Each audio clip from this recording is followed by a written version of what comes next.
Magandang araw sa iyo, Tito Makoy. Magtatago po ako sa pangalang Temple. Sana, Tito Makoy, itong email ko, makita mo at piliin nyo rin ang aking kwento kahit na simpleng-simple lang. Tungkol ito sa aking karanasan sa kapwa lalaki. Nakumbinsi ko sina mama at papa na payagan akong magbakasyon kina Tito Maton sa probinsya. Si Tito Maton, kapatid ng mama ko. Sa probinsya siya nakatira mula noong ikasal sila ni Tita Nancy. Si Tita Nancy, sister-in-law ng mama ko, mabait at close na close sila ng mama ko. Matagal na kasi itong nag-iimbita sa aming mag-anak na magbakasyon sa kanila kahit na ilang araw lang. Ngayon sa unang pagkakataon, magbabakasyon ako. Ngunit ako lang hindi kasama ang pamilya namin. Summer vacation noon, Tito Makoy. Laking tuwa ng mag-asawa nang dumating ako. Umaga ang dating ko sa kanila.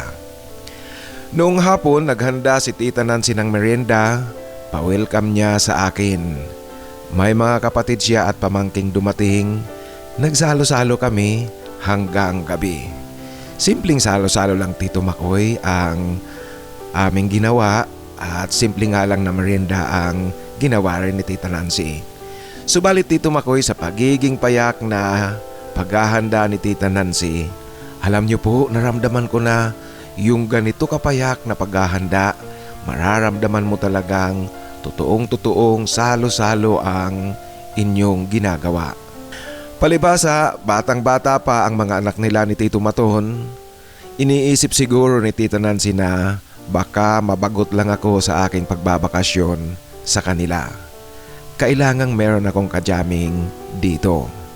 Kaya pinakilala niya sa akin ang kanyang pamangkin upang ito ang mag-asikaso sa akin sa kabuuan ng aking pagbabakasyon.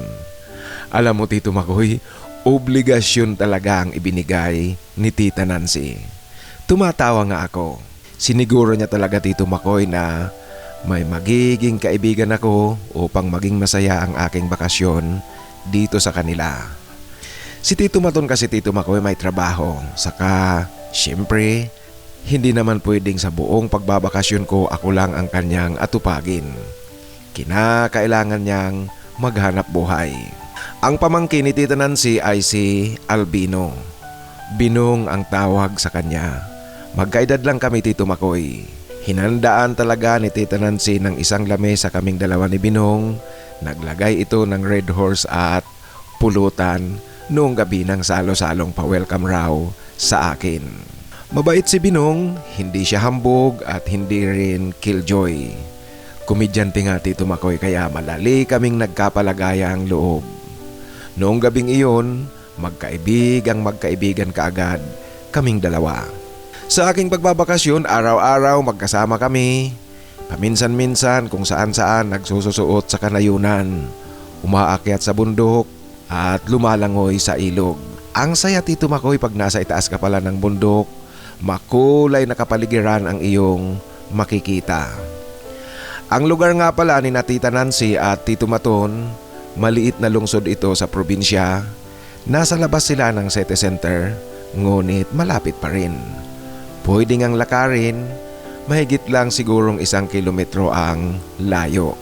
Saka ang internet, telepono, may mga cell site dito. Kaya malakas ang signal ng cellphone at internet.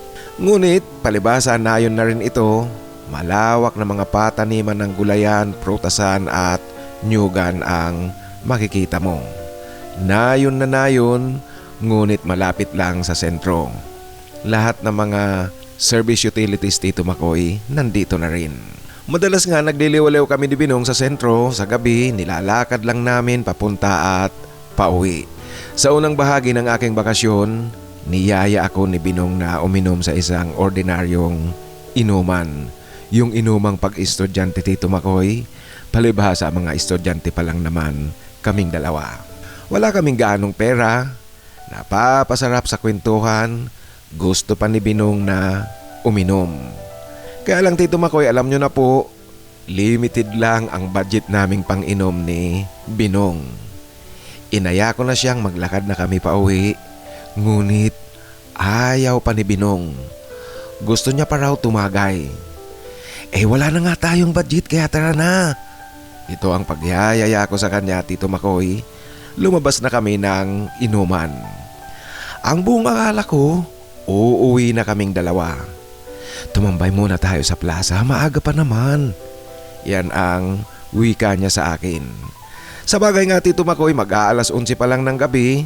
Sa lungsod, alam niyo na po, maaga pa naman ito. Pagdating namin sa plaza, ang akala ko nga tatambay lang talaga kami. Ngunit Tito Makoy, makalipas ang ilang sandali, ibang klase pala ang trip nitong si Binong. Kasi Tito Makoy, kagaya ng isang kwentong nabasa mo noon, dumidiskarte si Binong sa mga bakla. Magpapa-BJ daw siya upang meron kaming pang-inom. Alam mo Tito Makoy, natawa ako sa pinaplano nitong si Binong. Tarantado naman yung trip mo. Uwi na nga tayo, nakakahiya. Ito Tito Makoy ang aking pag-aapura na tumatawa. Kasi po siguro 5 bakla ang kanyang diniskartihan, ngunit lahat bukya.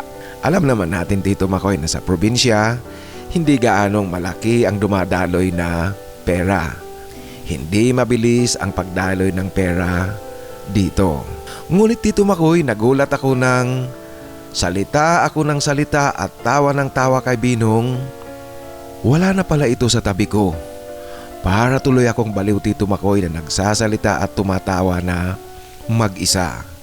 At si Binong, ayun Tito Makoy, dumidiskarte na naman sa isa pang bakla. Mula sa malayo Tito Makoy, naaaninag kong ang pangit ng baklang dinidiskartehan nitong si Binong. Ilang sandali nga lumapit sa akin ang dalawa at tama ako Tito Makoy, matanda na ang bakla. Ang hugis ng mukha, mukhang baka. Alam niyo po halos, sa halip na magsalita ako, ang gagawin ko na lang sana ay mo. Kasi Tito Makoy, mukhang baka talaga yung bakla. Tapos butas-butas ang balat ng mukha. Pwede mo nang pagtaguan ng butil ng munggo. Dito ka lang muna Timpol. Magkikwiki lang kami ni Madonna. Iyan Tito Makoy ang wika sa akin ni Binong. Madonna pala ang pangalan ng matandang Beke. Binong, sigurado ka ba dyan sa gagawin mo? Tingnan mo yung bakla, mukhang mangkukulam. Baka mangkukulam nga yan. Ito Tito Makoy ang pabulong na panunokso ko kay Binong. Kasi nga yung itsura ng bakla nakakatakot. Ewan ko Tito Makoy, basta hindi mo kayang lunukin ang itsura ng bakla. Alam niyo po Tito Makoy, buti na nga lang ang tawa ng bakla ay hindi kagaya ng tawa mo. Kasi kung tumawa yun ng kagaya ng tawa mo Tito Makoy, confirmed na mangkukulam nga ang baklang ito.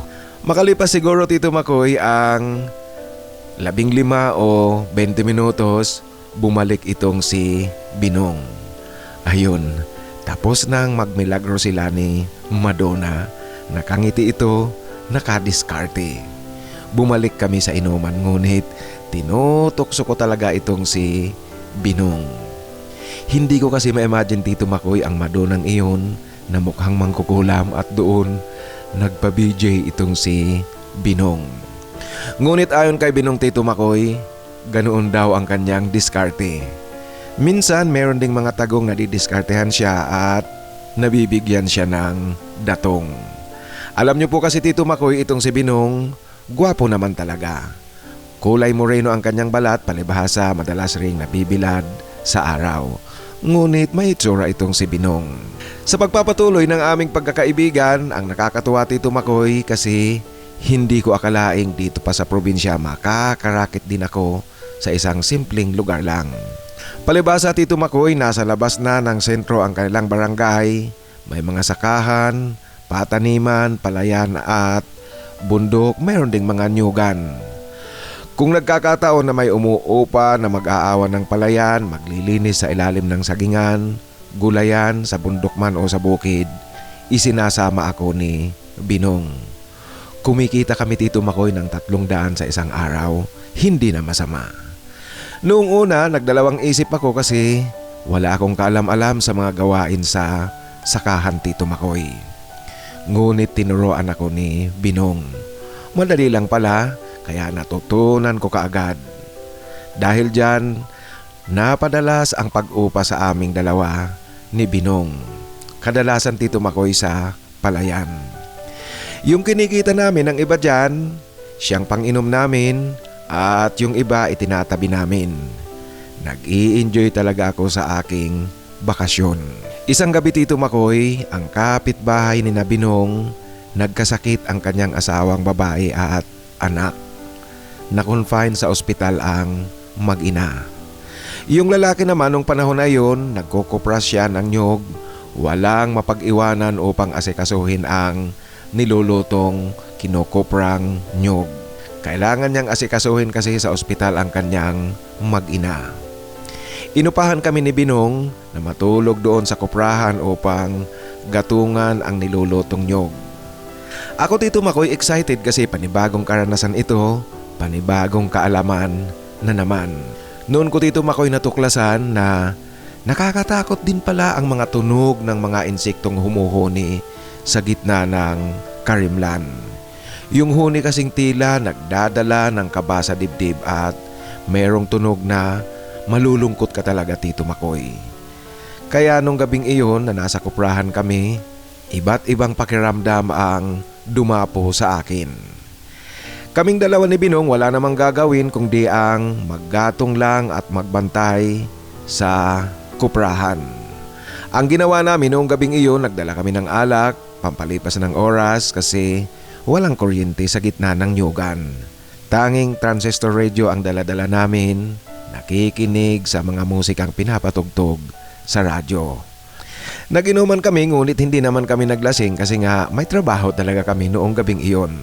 Matapos naming dagdagan ng gatong ang kopra at naubos na rin ang aming iniinom na alak, nagpasya kaming mahiga na at umidlip.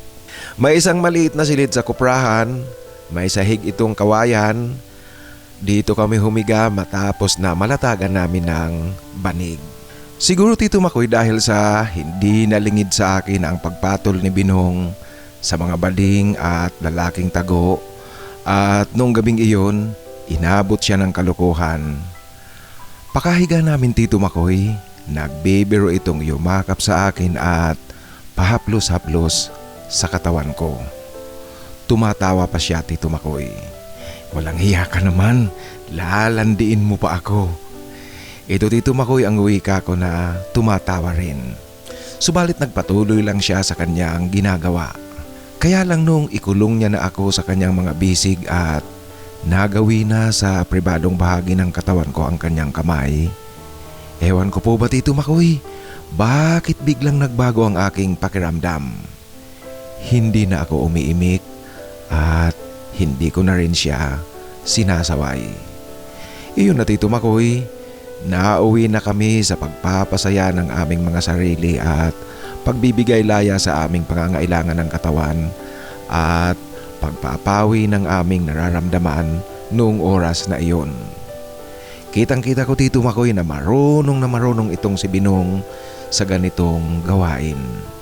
Nadala niya ako hanggang dumating kami sa puntong ikinagulat ko rin sa sarili ko Tito Makoy kasi lumalaban na ako sa kanya. Sinusuklian ko ang bawat ginagawa sa akin ni Binong hanggang sa tuluyan kami Tito Makoy na nawala sa aming katinuan. Ewan ko ba, parang nawala talaga kami sa aming pag-iisip. Natapos kaming dalawa. Kaya Tito Makoy sa gabing iyon, dalawang panibagong karanasan ang aking nasubukan. Natulog sa gitna ng kasukalan at nakipagniig sa kapwa lalaki sa unang pagkakataon. Dahil sa naganap sa amin doon sa kuprahan ng nyug, naulit ito. Tuwing may umuupa kasi sa amin ni Binong ang ibang bahagi ng aming kinikita, ibinibili namin ng inumin, nagiinuman kami. Gin lang palagi Tito Makoy ang aming iniinom, tapos yung pulutan, yung ulam na sa bahay. Alam niyo po ang pagbabakasyon kong ito, hindi lang talaga nauwi sa paglalakwatsa. Kasi madalas may umuupa sa amin upang magtrabaho sa mga pataniman. Minsan nga Tito Makoy nakakapag-abot ako kay Tita Nancy ng pera ng aking kinita pandagdag sa gastusin namin sa bahay. Kaya naman si Tita Nancy tuwang-tuwa kasi nakikita niyang hindi ako naiinip at nag-i-enjoy ako sa aking pagbabakasyon sa kanila. Tuwing magiinuman kami ni Binong kung hindi sa sentro, palaging sa bahay nila. Tapos Tito Makoy, dito na rin ako pinapatulog ni Binong upang hindi na ako makaistorbo pa kina tito at tita sa aking pagpasok sa bahay nila. Lalo na kung madaling araw na kaming natatapos ni Binong sa aming pag-iinuman at pagkikwentuhan. Tito Makoy, alam nyo na po sa mga pagkakataong ito kung sa bahay nila ako natutulog. Alam naman natin na paglasing, masarap makipaglabing-labing. Kaya gawain namin ito ni Binong. Dahil sa magandang takbo ng aming samahan ni Binong, yung plano ko Tito Makoy na 2 linggo lang na pagbabakasyon, umabot ito ng magdadalawang buwan. Naging makabuluhan ang aking bakasyong ito kasi kumita ako at nakaipon ng kaunti.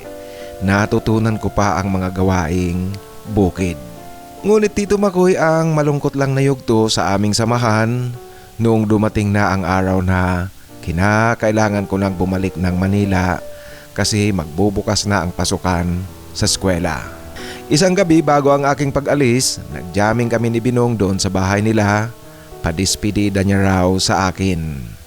Maging ang kanyang mga magulang at kapatid nakiharap din at nakipagkwentuhan sa aming dalawa. Bakas na bakas ko sa kanilang lahat Tito Makoy na may lungkot sa kanilang mukha habang nagkikwentuhan kami. At sa muli, doon ako nagpalipas ng gabi sa bahay ni na Binong. Sa aming pagtulog Tito Makoy, walang gaanong drama. May kaunting lungkot sa aming mga pag-uusap. Sinabi ni Binong na hindi raw siya sasama sa paghatid sa akin sa bus terminal.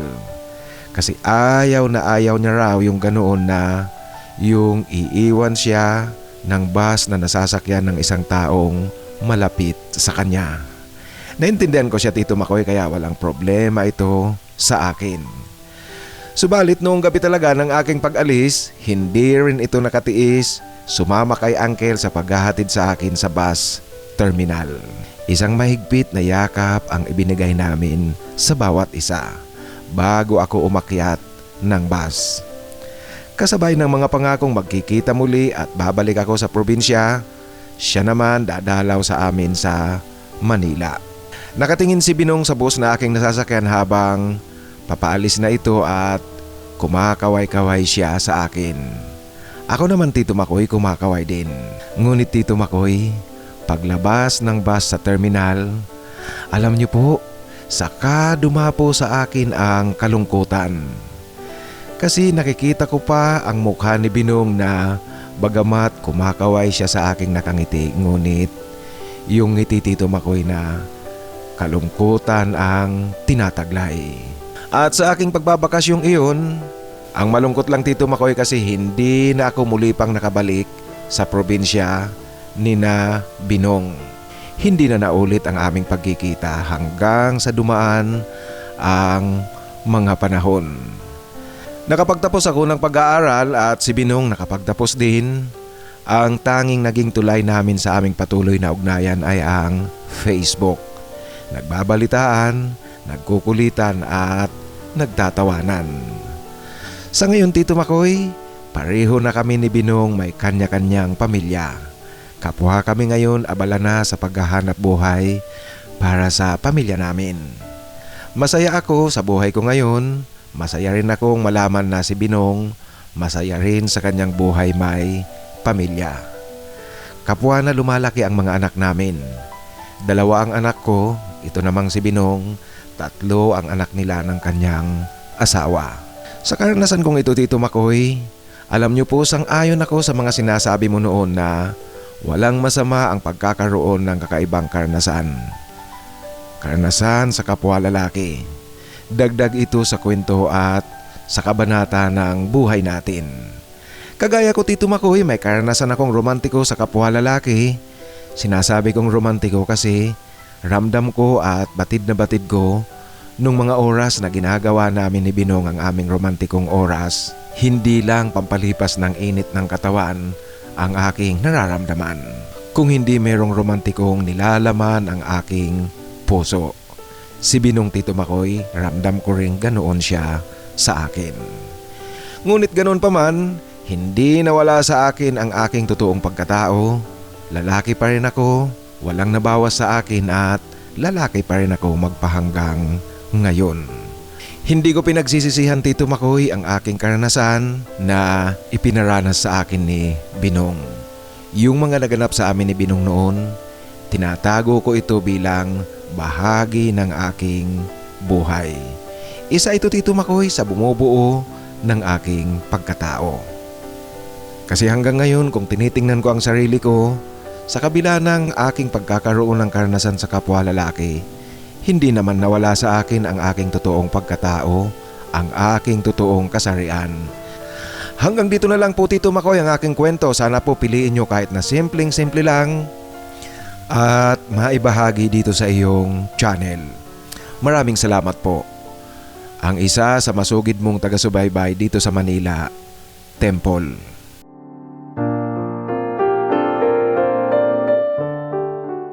Maraming salamat Temple sa pagbabahagi mo ng iyong kwento. Maganda ang iyong kwento. Simple nga lang ngunit kung titingnan mo sa kabuuan, maganda ang takbo ng kwento. Kaya lang ang natatawa lang ako sa iyo kasi kung makapanglait ka naman, wagas na wagas talaga. Yung natatawa ako doon sa description na ibinigay mo doon sa baklang na diskartehan ni Binong, yung mukhang baka. At saka nung sabihin mo na kung tumawa ito ng kagaya ng tawa ko, confirm ng mangkukulam. Pambihira ka naman. Mga kaibigan, ano ba talaga ang tawa ng isang mangkukulam? Sino ba sa inyo ang nakarinig na ng tawa ng mangkukulam at sino sa inyo ang may alam ng mangkukulam talaga? Alam mo Temple, doon talaga ako natawa dito sa iyong kwento. Sa muli, maraming salamat sa pagbabahagi mo ng iyong kwento at masaya ako, masaya kaming lahat na malamang masaya ngayon ang inyong buhay pareho ni Binong. Masaya ka sa iyong buhay may pamilya. Sa muli, maraming salamat. Ngayon mga kaibigan, sa ating shoutout, ang unang isa shoutout ko ngayon, yung mga nag-comment doon sa hindi kayang pigilan ang tawag ng katawan, yung kwento ni Ivy. Yung mga late commenters kasi, mayroong nagpapa-shoutout doon at nangyari nga lang na uploaded na yung kwento. Kung natatandaan nyo, sa sinusundang upload nito, yung kwentong ako at ang pinsan kong si Kuya Isko, ang ginawa ko sa shoutout portion ay lahat ng mga nag-comment doon sa hindi kayang pigilan ang tawag ng katawan, sinoutout ko na lang kasi kakaunti lang naman. Ngayon, may mga kasamahan tayong nagpa-shoutout din, kaso nung lumabas ang kanilang comment, uploaded na yung ako at ang pinsan kong si Kuya Isko, kaya hindi na sila naisama sa shoutout. Ngayon, isa-shoutout ko sila, ang ating mga kapatid. Shoutout kay Boy Robles ng Barangay Malaruhatan, Lian, Batangas. Boy, shoutout sa iyo at maraming salamat. Ganoon din ang ating kapatid na si Milagrito Kadiraw. Mel, maraming salamat at shout out sa iyo. Itong si Milagrito Kadiraw, kung hindi ako nagkakamali, sa Misamis Oriental. Shout out din sa ating kapatid na si MP Davao. MP Davao, shout out sa iyo at maraming salamat. Ganoon din ang ating kapatid na nasa Santiago, Isabela, si Seb Pabo. Seb, shout out sa iyo at maraming salamat. Ngayon mga kaibigan, sa mga isa-shoutout ko naman doon sa sinusundang upload nito, ang kwento ni na Tato at Isko. Kakaunti lang naman ang nagpapa-shoutout at ang nag-comment doon. Kaya ang gagawin ko na naman muli ngayon, yung lahat na nag-comment doon ay isa-shoutout ko na lang silang lahat. Shoutout kay Adon Adon Vlogs, maraming salamat. At sa ating kapatid din na si Ginaline Monsale. Gin, shout out sa iyo at maraming salamat. Ganoon din ang ating kapatid na si Raf Fernando. Raf, shout out sa iyo at maraming salamat. Ang ating nakakatuwang kapatid, nakakatuwa ang kanyang comment, Bear for Love, shout out sa iyo at maraming salamat. Ganoon din si Teddy Arasola ng Alcobar at Dammam, Saudi Arabia. Shout out sa iyo Teddy at sa mga kasamahan mo. At muli si Milagrito Calirao, shout out muli sa iyo Mel at maraming salamat. Ganoon din ang ating kapatid na nasa Las Vegas, Nevada, Mr. Ed Oy, alias Kim1000. Sir Ed, shout out sa iyo at maraming salamat. Ang ating kapatid nga pala na si Robert Mirapuente, nagtatanong ngayon sa ating mga kapatid kung sino ba yung mga kasamahan natin na taga Olongapo. Kasi si Robert ngayon nasa Subic, from Cavite to Subic, Zambales. Yan, kung yung mga kasamahan natin na nasa Olongapo, nagtatanong si Robert kung sino ba ang pwedeng makaugnayan, makakwentuhan na taga Olongapo. Yun ba Robert ang ibig mong sabihin doon sa comment mo sa sinusundang upload nito? Kasi yung eksaktong sabi ni Robert, pwede po sanang malaman yung mga taga Olongapo. So yan ang pagkakaintindi ko sa ating mga kasamahan na mga taga Olongapo. Si Robert Mirapuente ay nasa Subic, Zambales ngayon at matutuwa siya kung meron siyang makakadaupang palad na kasamahan natin. Sa muli Robert, maraming salamat at shout out sa iyo Robert Mirapuente. Ang ating kapatid na si Sam Barreto, Sam, shout out sa iyo at maraming salamat. Ganoon din ang ating kapatid na si CJ ng Chicago, Illinois.